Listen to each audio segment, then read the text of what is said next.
Game of Thrones. It was the best of shows, it was the worst of shows. Many people have dissected, in detail, the failings of the final seasons of Thrones. If you're in need of a comprehensive takedown, you should watch Lindsay Ellis's videos or maybe those of Supercuts Delight. It is not controversial to dunk on this show. But here's the thing. Since Game of Thrones Season 8, Episode 6 was released in May of 2019, capping off the show's downward spiral into ruin, there's always been this rogue part of my brain desperately trying to perform the mental gymnastics necessary to make the ending not even good, but just palatable, not so bad that it retroactively ruins the entire rest of the show. And recently, I experienced an epiphany, a moment of clarity, if you will. I think that with one simple change, you can actually fix the ending of the show. Now, I'm going to say in advance, I know a lot of people are going to disagree with me about this. We can all pretty much agree that the ending of the show sucks, but we don't all agree on the specifics. Some people think that the White Walkers should have killed everyone, or that Daenerys shouldn't have gone full heiress, or whatever. But ultimately the show was only ever going to have one ending, so not everyone was going to get what they wanted. Also, this fix only applies to the very ending of the show, so there are many flaws in the final seasons that go unredressed, but I'll come back to that. Here's the thing. There is actually one scene in Season 8, Episode 6, The Iron Throne, that I've always loved, and that might even be one of my favorites in the whole show. Divorced from the rest of Season 8, I think it works perfectly. So much so that when I was watching it for the first time, I genuinely remember feeling like I'd slipped into a parallel dimension where the show had actually stayed good for all 8 seasons. Here it is. Dany enters the throne room in King's Landing, and it's just completely blown to hell, mirroring her vision in the House of the Undying in Season 2. Snow or ash is raining down, and as Dany approaches the throne, the main theme plays, only it's different. Sad, forlorn, empty. I think that this scene, by itself, is the perfect ending to a grimdark fantasy story. The hero that you were rooting for from the start has finally gotten what they wanted, but at a cost that is so unimaginably great that it has rendered the entire victory utterly hollow, devoid of all meaning. Daenerys won the Game of Thrones, and in the process, she became everything she wanted to destroy, and everything others feared she would be. Now, hear me out, because this is what I'm proposing. Dany walks up to the Iron Throne. Gingerly, she reaches out and touches it for the first time, reclaiming her family's birthright. Then, as she stands admiring the throne, Jon Snow emerges from the darkness of the entryway behind her. She turns, and we cut to black. That's it. That's the end of Game of Thrones. It is left completely ambiguous whether Jon joins Daenerys and rules at her side, goes into exile, or kills her and claims the throne for himself. We are left with only the dark, lingering premonition that something is not right, that deep down Jon believes what Dany did was wrong and is silently grappling with the ultimate choice between love and duty. But it's paradoxical. Jon believes Dany is an unfit ruler, however, if he usurps her, that would make him a kinslayer and a despotic ruler in his own right. There is no right answer. And here's the thing, my film professor once told me that ambiguous endings are for cowards, and usually I think he's right, but the thing about this ending is, it's not ambiguous. Daenerys won, she is the ruler of Westeros, we just know that it might not last. For all we know, Jon isn't going to off her straight away, because that would be really stupid, given that there's a huge dragon and an army of Dothraki and Unsullied who would avenge her and burn the Seven Kingdoms to the ground, presumably. But if he does eventually snap and kill her, the Game of Thrones would most likely begin anew, just as violent and merciless as it was the first time. Because that's the thing about power, it's never stable. No matter how many people you kill to get it, there's always going to be that sword of Damocles dangling over your head. That one disgruntled relative who thinks that they have a better claim and they could do a better job than you. Jon and Dany are the last 2 Targaryens, the last chance of furthering a dynasty, but they'll also always be the biggest threats to one another.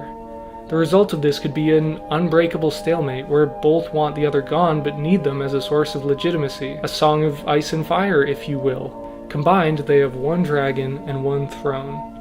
Maybe Daenerys achieves the peace that she sought to create, but it's built on this shaky foundation, this unstable alliance between two incompatible chosen ones. As George R. R. Martin said, paraphrasing William Faulkner, the only thing worth writing about is the human heart in conflict with itself. Maybe, as they stare across the throne room at each other, both are contemplating killing the other, but the question is who will act first, or if either of them will act at all. This also parallels the beginning of the series in a way, with Cersei's plan to kill Robert, only now Jon and the Starks have replaced the Lannisters as the ones secretly plotting to undermine their monarch. The scheming and betrayal continues, the wheel keeps turning, with the old bad guys dead and the old good guys no longer looking so pearly white. It's an overtly downer ending, but one that fits neatly with the themes of the series as opposed to, it's the best story. So yeah, I'm aware that the irony of my solution is to make the final season even shorter than it already was, but hey, less of a bad thing is better, right? So let me just go over why I think this ending is such an improvement over what we got. Mainly, Bran. Fucking Bran, really? Like, I have never met anyone who defends this choice. Making the omnipotent, emotionless weirdo with no previous political aspirations king, and the fact that all these people just go along with it? After we did an entire Game of Thrones over this? Was he mind-controlling all of them? If this is the ending that George R. R. Martin is planning to go with in the books, then I can only assume that it's meant to be some kind of huge downer, like Paul Atreides ruling Arrakis at the end of Dune. Spoilers, by the way, for Dune. Like, this guy is omnipotent, and therefore rules with a complete and terrifying lack of empathy, like some kind of eldritch god pulling the strings. But that's not the show. In the show, he's just like, chill now, I guess. And Tyrion is hand again. I know that in my ending, Tyrion's still locked up awaiting execution and we don't find out what happens to him, but like, I think that's better. I mean, I love Tyrion, one of my favorite characters, but honestly, I would rather him have to face up to the repercussions of his choices as opposed to just getting off scot-free. He's a man whose actions led to the downfall of his own family and who accidentally empowered someone even more dangerous to take over. He doesn't need a happy ending. Incidentally, he still gets the final line of dialogue in the show, only instead of this, I once brought a jackass and a honeycomb into a brothel. It's this. Why do you think Sansa told me the truth about you? Because she doesn't want Dany to be queen. She doesn't get to choose. No, but you do. And you have to choose now. And you know, I think that's cooler. This show isn't a fucking comedy, or at least it wasn't supposed to be. And okay, maybe there are a few other characters whose stories are left, like, a little bit unresolved, but you can imagine, right? Maybe Arya leaves Westeros, or maybe she stays and makes killing Dany her new priority. Maybe Sansa rebels against Daenerys, or maybe she stays under her thumb but is still in charge of the North.